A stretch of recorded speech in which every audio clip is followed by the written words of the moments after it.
watching it will want to know what we were talking about, we'll read the question into the record very, very quickly. George Mason was speaking at the Philadelphia Convention, and he gave a quote which is embedded in this question, and that's what it's about. Members of Congress are not only legislators, but they, quote, are also inquisitorial and should meet frequently to inspect the conduct of the public officers, unquote. How effectively do you believe Congress has used its investigatory power? Explain the differences, if there are any, between Congress's power to investigate and the power of oversight. Which power, in your opinion, is more significant? And finally, how do you believe Congress has used its oversight powers? There's 4 minutes worth of material for you. You ready? Take over. While the Constitution says nothing about congressional investigations and oversight, James Madison argued in Federalist 51 that in framing a government which is to be administered by men over men, you must first enable the government to control the governed, and in the next place, oblige it to control itself. The authority to conduct investigations is the inherent power of Congress, which possesses all legislative powers in order to control itself and check the other branches. To determine how effectively Congress has used investigation and oversight, we must first answer the first sub-question. Oversight is the constant review of the activities of a federal agency or program. It is used to improve efficiency, evaluate performance, make budget appropriations, and advise policymaking. Investigation is the inspection of instances of poor administration, arbitrary behavior, abuse, and fraud. The intention is to use the obtained information to make legislation. It is for this same reason we believe investigative power is the more significant power of Congress. In 1927, McGrain v. Doherty, Justice Van Devanter's majority opinion said that the power of inquiry with process to enforce it is essential to the legislative function. Congress must compel individuals to come to hearings using subpoenas, and witnesses can be held in contempt for defying those subpoenas. Attorney General Doherty's brother was held in contempt for refusing to appear before the Senate Investigation Committee on the Teapot Dome scandal, and in 1959, Barenblatt v. U.S., which involved the extent of the Un-American Activities Commission's investigation power, Justice Harlan affirmed the scope of the power of inquiry is as penetrating and far-reaching as the potential power to enact and appropriate under the Constitution. Congress has also used its power to investigate effectively. It has formed select committees to inquire into events ranging from the conduct of the Civil War, the Teapot Dome scandal, and the Iran-Contra affair. For example, the Watergate Committee's investigation in 1974 exposed the wrongdoing at the White House and the Department of Justice and led to the resignation of President Richard Nixon. Temporary committees like the 9/11 Commission investigated the failures of the CIA and FBI and released reports recommending strategies in the war on terror.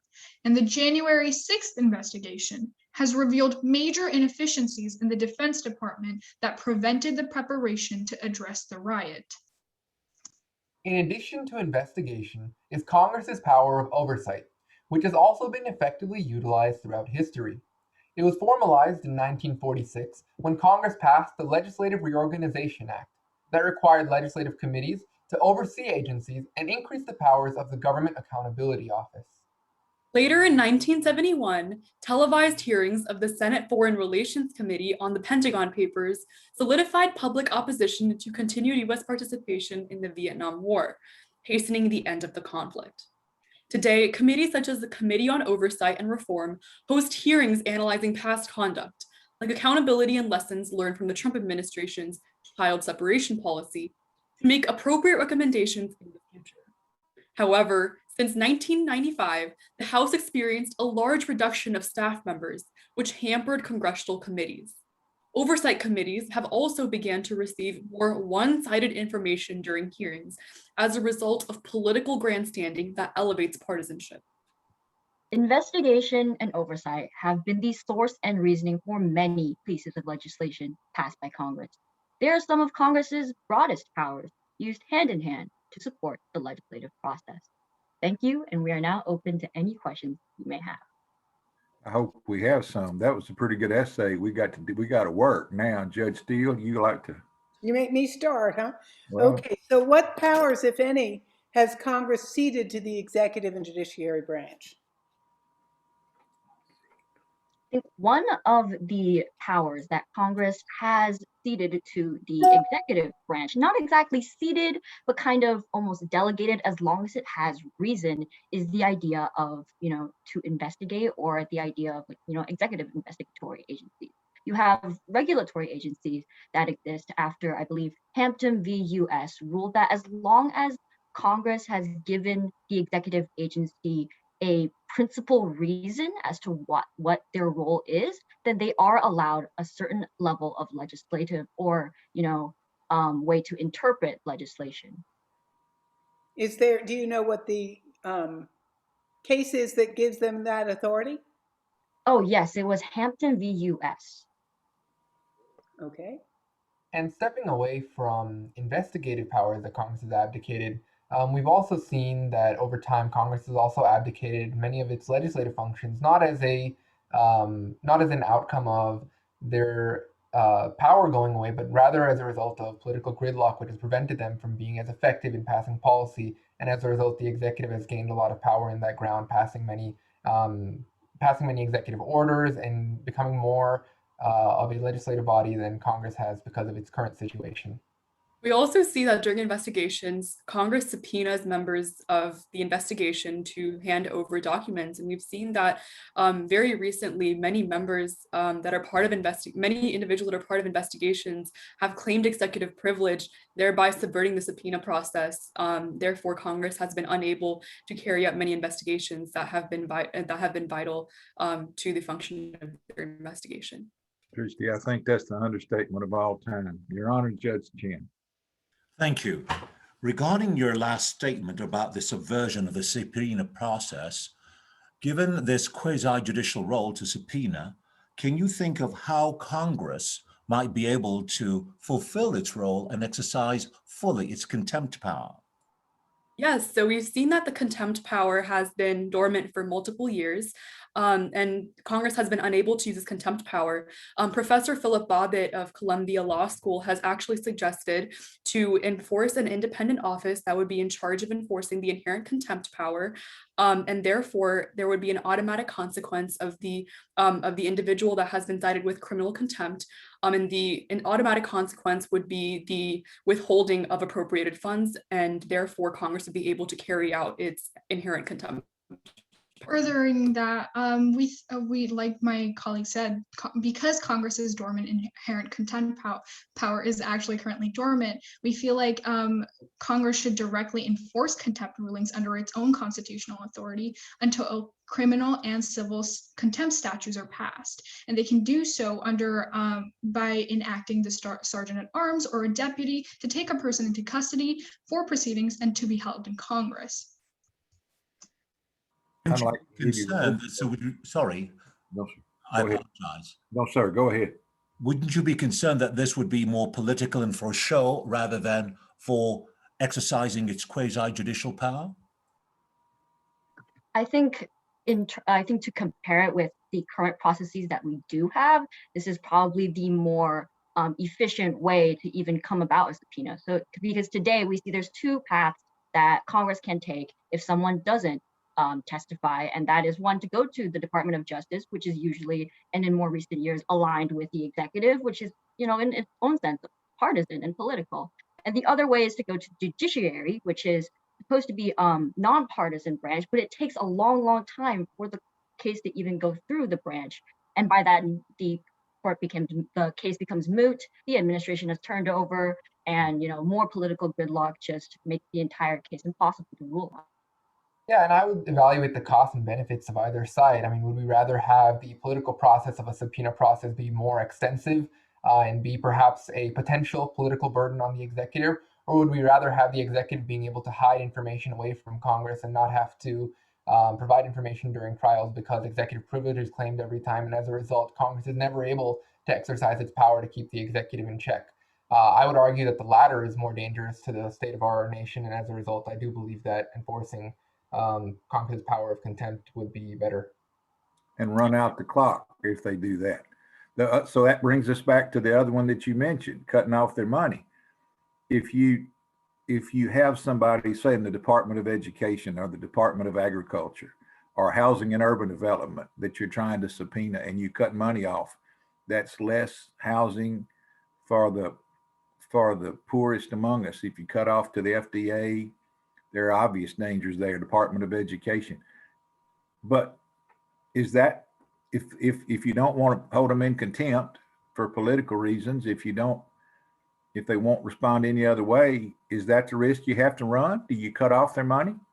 Yeah, I do believe that's a risk we have to run. And for the sole reason that it would incentivize further and faster action. We see if we do withhold these funds from those departments, you're going to see a lot of public outcry. And as a result, you're going to there's going to be further incentive from both the department, which has been deprived of their funds, to take immediate action and appear before the Congress with the subpoena materials. And you're going to see a lot more tightening from Congress to get those materials. So I do think it's a very good incentive, and it's a risk that we should be willing to take. Got no problem with that. Judge Steele, you want one? Well, you said that you'd like to put together an independent office to determine whether or not contempt should be done. How would you do that? Who should put that together? If it's independent, who appoints it?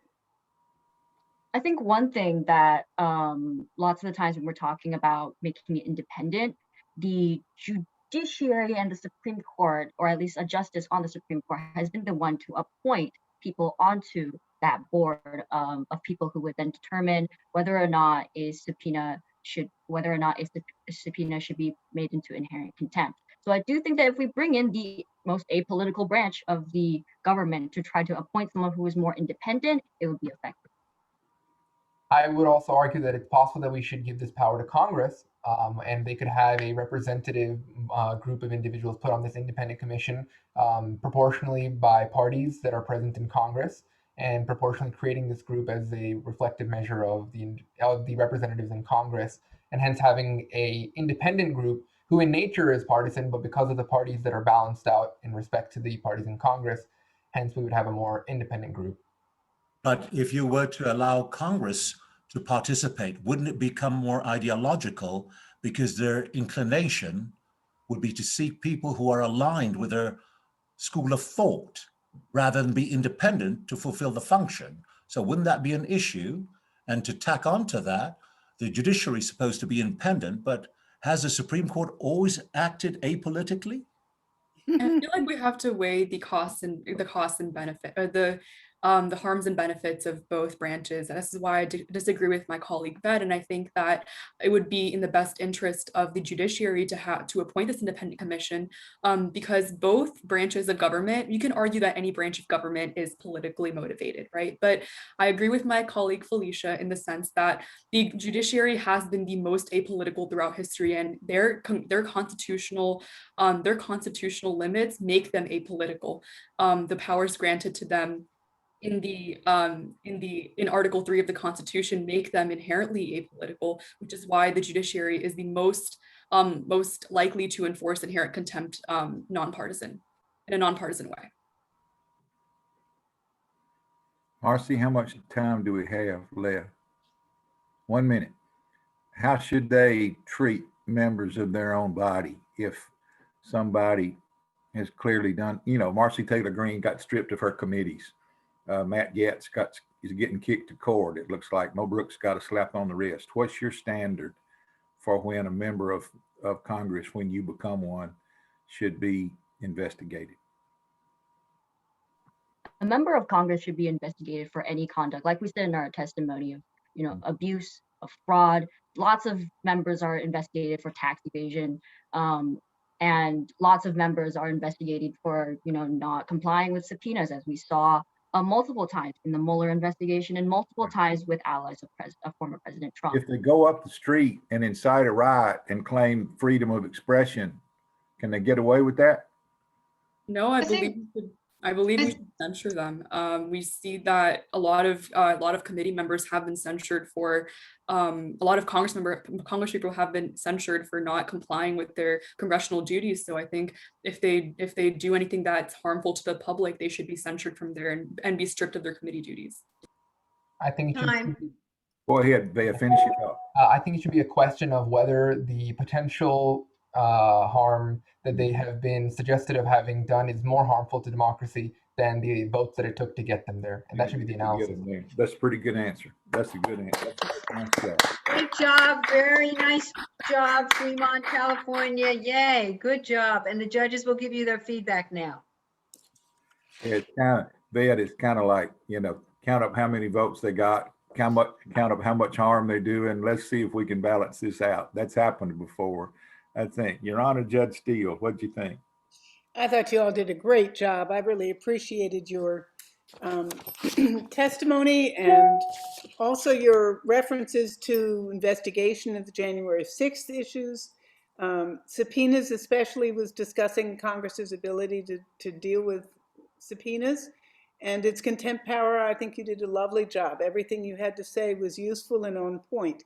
And I just want to follow up on Mr. Miles's, Judge Miles's comment here, where he said that when you were in Congress, I'm hoping that at least one of you will end up being in Congress, because we need people who have the education and the understanding that you do to represent us. So I hope somewhere in your future is a representative position in state, local, or federal government, because we need you desperately. And you have shown that you would be a great person to represent the rest of us. Thank you so much. It's a pleasure listening to you.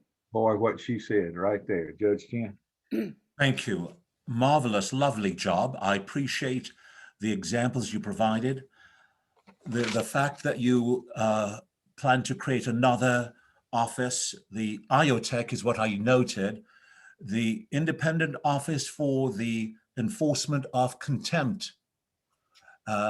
Wonderful. So you've got some wonderful ideas to put in place. You are the generation of change. I anticipate that based on the ideas you've shared with us in support of your responses, which have been quite informative and instructional, will make the difference in the near future and support Judge Steele's encouragement for each of you to continue to be civically engaged as you try to bring about the essential changes for the future of our country. Wonderful job. Well done. Thanks, Judge Chen. One of the things that I appreciate that you did was a part of this question down in the bullets down low was explain the differences between the power to investigate and the power of oversight. And you spent a fair portion of your time in your 4 minutes really kind of bearing down on that. What you did was you answered the question. A lot of people have given us the history of oversight and some examples of it, but you answered the question that was asked. And in Judge Chen's courtroom and in Judge Steele's courtroom, that's held at pretty high value. And I appreciate that you did that. Second, I have to comment on the thought about having a Supreme Court justice appoint a bipartisan committee. I think 95% of the country that understood what you said would be perfectly okay with that if they would just tell us which justice it was going to be. I'm not willing to see that responsibility until I find out who it is. And the last thing that I would say to this remarkable unit today is, looking at the screen here, this is a very talented team, a very deep team, a very diverse team with a lot of different views and a lot of different plans, but you all have one thing in common, one thing, and that is David Martinez. And that he has had on you is radiates from you. And don't lose touch with him. Stay in touch with him in college, stay in touch with him at your law practice, stay in touch with him wherever you go, because he will continue to be, I believe, an influence that you can turn to from time to time to accomplish the things that Judge Steele hopes for you.